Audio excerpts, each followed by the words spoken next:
মশাই একটু দাঁড়ান। হ্যাঁ বলুন। মাস্টার মশাই, আপনি আমার মেয়েকে পড়াবেন? হ্যাঁ হ্যাঁ পড়াবো, কেন পড়াবো না। তাহলে কখন কখন যাবে বলুন? ওই তো প্রতিদিন সকালবেলা আর সন্ধেবেলা। এই মেয়ে, যা যা স্যারের সাথে যা। আসো। মা, আমাকে না স্যার মারে। তা পড়াশোনা না পারলে মারবে না কি করবে? মা, আমাকে না স্যার আজকে 4 বার মেরেছে। মারুক, পড়াশোনা না পারলে মারবে না কি করবে? আমি আরো তোর স্যারকে ফোন করে বলছি আরো মারতে। কিরে মা, বমি করছিস কেন? মা, আমি প্রেগনেন্ট। কিরে হতচ্ছাড়ি, কার সাথে কি করেছিস? কারোর সাথে না মা, আমার স্যারই আমাকে প্রেগনেন্ট করে দিয়েছে।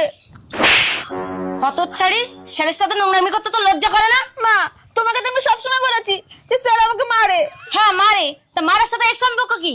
মা, আমি মারে বলেছি, কিন্তু কি মারে সেটা কি করে বলবো বলো তো তোমাকে?